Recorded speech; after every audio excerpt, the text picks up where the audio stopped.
आइए जानते हैं कि अघोरी विद्या, ज्योतिष विद्या क्या है और क्या अघोरी पंथ में ज्योतिष विद्या भी सिखाई जाती है। दोस्तों, अघोर साधनाएं बिना ज्योतिष के संभव ही नहीं है।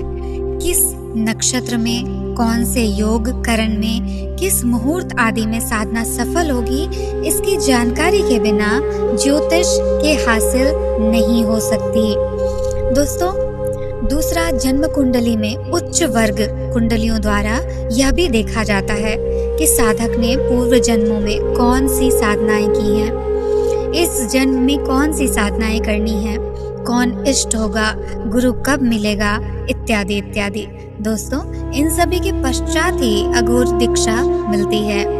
दोस्तों, आइए जानते हैं कि असली अघोरी साधु की पहचान कैसे करें। किसी की पहचान करने के लिए उसके साथ समय व्यतीत करना आवश्यक है, लेकिन मेरा यकीन मानिए कि यदि असल अघोरी आपको मिल जाए ना, तो आप उनके साथ 15 मिनट भी नहीं गुजार पाएंगे। किसी वास्तविक अघोरी के संपर्क में आते ही आपको उनके प्रति तीव्र आकर्षण होगा तथा निकट जाने पर उनके शरीर से उतनी ही तीव्र और काल्पनिक दुर्गंध उठेगी, जो धीरे धीरे मिट्टी की खुशबू में परिवर्तित हो जाएगी। एक बात और, यदि ऐसा असल अघोरी आपको मिल जाए तो तत्काल उसे भोजन का निमंत्रण दे और ले जाकर भोजन कराए और दोबारा मिलने का समय मांगे। अब इसके आगे की इच्छा है कि वह आपको बुलाता है या नहीं। लेकिन दोस्तों, कैसे एक वास्तविक अघोरी से मुलाकात हो सकती है और कहाँ? दोस्तों, आज की तारीख में सच्चे अघोरी से मिलना बहुत ही कठिन कार्य है, जो मैंने आपको पिछले वीडियो में भी बताया था। मैंने आपको बताया था कि असली अघोरी होंगे ना, वो आपसे बात तक करना पसंद नहीं करेंगे। उनको कोई मतलब नहीं होता कि कौन आया कौन गया, मेरी विद्या क्या है, मुझे दूसरों को दिखाना है या महिमा मंडन कराना, उन्हें कोई मतलब नहीं होता। लेकिन आज की तारीख में सच्चे अघोरी से मिलना बहुत ही मुश्किल है, लेकिन असंभव नहीं है। दोस्तों, मुझे लगता है किसी शक्तिपीठ जैसे तारापीठ, कामाख्या में वो मिल सकते हैं। अगर किसी को कोई सच्चे साधक मिले तो कृपया उनकी रिस्पेक्ट करें। मिलते ही उनकी परीक्षा लेना ना शुरू कर दें, क्योंकि ये आपको बहुत ही महंगा पड़ सकता है। दोस्तों, अघोरी कैसे बन सकते हैं? दोस्तों, तंत्र, मंत्र या अघोर ऐसे शब्द हैं जिनका नाम सुनते ही सामान्य इंसान के मन में अक्सर दो ही भाव आते हैं, पहला डर का और दूसरा जिज्ञासा का। अघोर का अर्थ है जो घोर न हो, यानी सहज और सरल हो। इस संप्रदाय के साधक समदृष्टि के लिए नरमुंडों की माला पहनते हैं और नरमुंडों को बर्तन के तौर पर उपयोग भी करते हैं। चिता की भस्म का शरीर पर लेपन और चिताग्नि पर भोजन पकाना आदि इन लोगों के लिए सामान्य काम है। इनकी नजरों में स्थान भेद भी नहीं होता, यानी अघोरी के लिए महल व शमशान घाट एक ही समान होते हैं। अघोरी बाबा सुनते ही नसों में एक विभत्स घिनौना सा रूप आ जाता है। भस्म का स्नान, मनुष्य मांस का भक्षण करने वाला, तंत्र मंत्र से सीधा जोड़ कर देखा जाता है। अघोरी शब्द का संस्कृत भाषा में तात्पर्य है अज्ञानता के अंधकार से ज्ञान के प्रकाश की ओर। साथ ही इस शब्द को पवित्रता और सभी बुराइयों से मुक्त शुद्धता भी समझा जाता है, किंतु अघोरियों का रहन सहन और शुद्धता के एकदम विरोधी दिखते हैं। अघोरियों की इस रहस्यमय दुनिया से जुड़े कुछ नवीनतम पक्ष लेकर आई हूँ। आप भी इस बेहद ही महत्वपूर्ण चर्चा में सम्मिलित होइए और इसका लाभ उठाइए। दोस्तों, पहला होता है कठोर जीवन। इनका जीवन अत्यंत कठोर होता है। ये 24 घंटे तक खड़े होकर शिव गायत्री मंत्र का जाप करते हैं। ऐसा करने के पश्चात ये स्वयं का श्राद्ध कर्म करते हैं।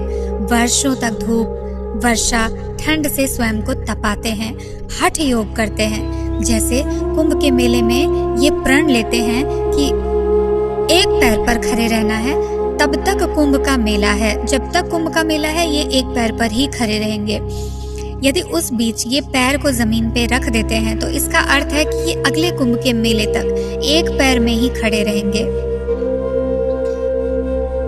इस प्रकार से इनका जीवन बहुत कठिन, कठोर तपस्या से भरा होता है। ये किसी से कुछ नहीं मांगते, जो भी मिल जाता है पशु में कुत्ते के साथ मिलकर एक ही पात्र में खाते हैं।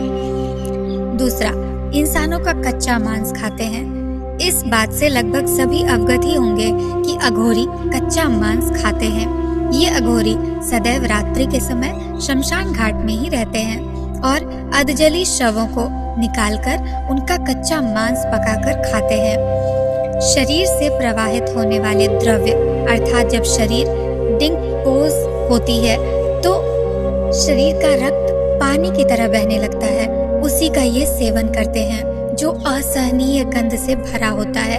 इसके पीछे उनकी मान्यता है कि ऐसा करने से उनकी तंत्र करने की शक्ति में प्रबलता होती है। वहीं जो बातें आम जनमानस को विभत्स लगती है, अघोरियों के लिए वो उनकी साधना का एक महत्वपूर्ण भाग है। दोस्तों, तीसरा क्या है? शिव और शव के उपासक। अघोरी खुद को पूरी तरह से शिव में तल्लीन करना चाहते हैं। शिव के 5 रूपों में से एक रूप अघोर है। शिव की उपासना करने के मध्य ये अघोरी शव के ऊपर बैठकर साधना करते हैं। शव से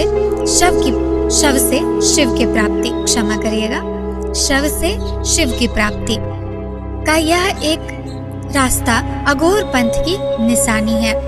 ये अघोरी 3 तरह की साधनाएं करते हैं।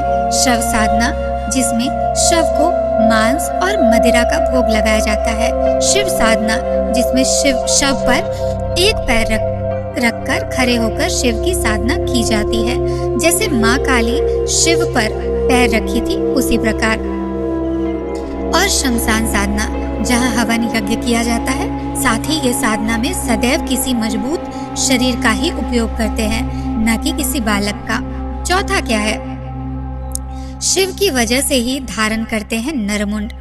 शरीर का श्रृंगार ये भस्म से करते हैं, क्योंकि शरीर ही इनका वस्त्र। अगर आपने अघोरियों की चित्र देखी होगी, जो अभी हमारे चैनल पर दिखा रहा है, जो वीडियो में चल रहा है, तो ये जरूर देखिए आप कि उनके पास हमेशा एक इंसानी खोपड़ी त्रिशूल जरूर होती है। अघोरी बाबा मानव खोपड़ियों का भोजन के पात्र के रूप में प्रयोग करते हैं, जिस कारण इन्हें कपालिक कहा जाता है। कहा जाता है कि यह प्रेरणा उन्हें शिव से ही मिली है।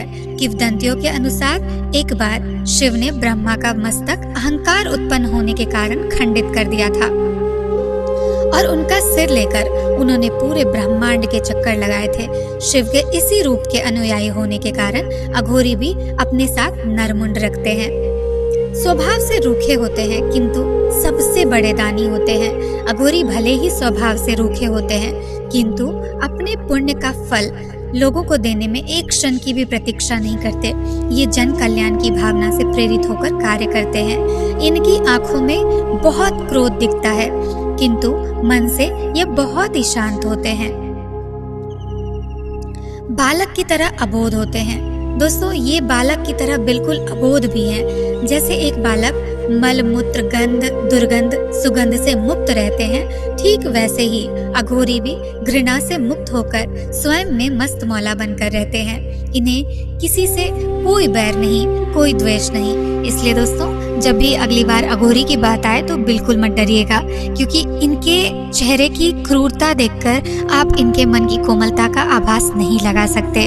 दोस्तों, इनका मन फूलों से भी अधिक कोमल होता है, क्योंकि इन्होंने अपने शरीर के हर एक इच्छा का त्याग कर दिया होता है। इसलिए वैसे तो आपको सच्चे अघोरी मिलना बहुत ही मुश्किल है, बहुत ही मुश्किल।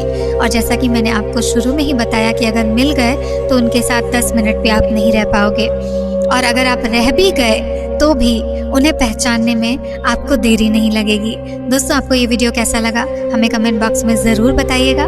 तब तक के लिए राधे राधे।